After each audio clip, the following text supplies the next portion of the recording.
हसनपुर नाम के गांव में मस्तराम नाम का एक युवक रहता था। वह मेहनती तो बहुत था, पर उससे भी ज़्यादा वह भोला और सीधा था। लोग उससे काम तो बहुत लेते थे, पर जब उसको रुपए देने का वक्त आता था तो उसको भड़का करके टरका देते थे। इसलिए उसका नाम मस्तराम होते हुए भी वह दुखी भी रहता था, और सही मायने में दुखी राम ही था। सेठ जी, काम पूरा हुआ, अब हमारी मजदूरी दे दो। मेरे मस्तराम, तूने इतने का तो काम न किया ही नहीं जितने का ईंट फोड़ दिया। तुझको तनख्वाह नहीं मिलेगी, तू यहाँ से जा। मस्तराम रोते हुए घर को चला जाता है। रास्ते में उसको एक साधु महाराज दिखते हैं। वो साधु महाराज के पास जाकर के कहता है कि महाराज, साधु महाराज जी, आप मेरी दाढ़ी सोने के और चांदी की कर दीजिए, जिससे मैं दाढ़ी बेचकर रुपए कमा सकूं। साधु महाराज ने कुछ मंत्र पढ़े और कहा उससे, अरे मस्तराम, तुम यहाँ से जाओ और घर जाकर के सो जाओ। सुबह तुम्हारी दाढ़ी में सोने और चांदी के बाल उगाएंगे। मस्तराम घर जाकर के सो जाता है। फिर जब सुबह वह उठता है तो देखता है कि दाढ़ी में तो सचमुच के सोने और चांदी के बाल आ गए हैं, और उसकी दाढ़ी पिछले मुकाबले बहुत तेज़ी से बढ़ रही है।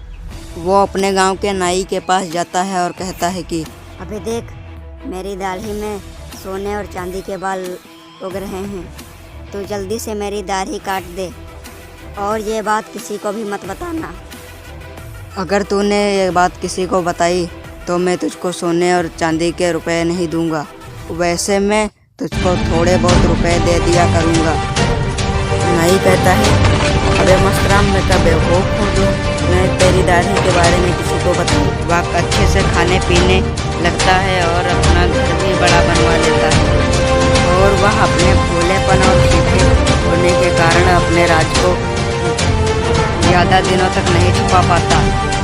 सोने की दाढ़ी का राज उसी गांव के एक चोर रंगा के पास पहुंच जाता है। वह अपने सेवक से कहता है कि अबे, मुझे पता है चला है कि अपने गांव के मस्तराम जो लड़का रहता था, उसके तो दाढ़ी सोने और चांदी के बालों से उग रही है। हाँ सरदार, मुझे भी पता है।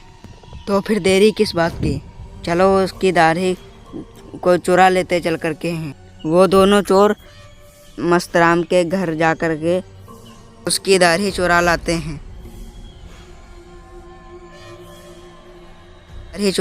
हैं।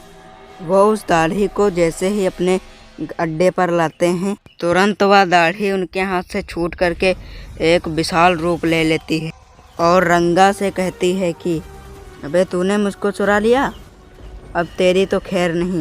फिर दाढ़ी उन दोनों को उठा कर बहुत पटकती है। वो दोनों चोर वहीं पर दम तोड़ देते हैं।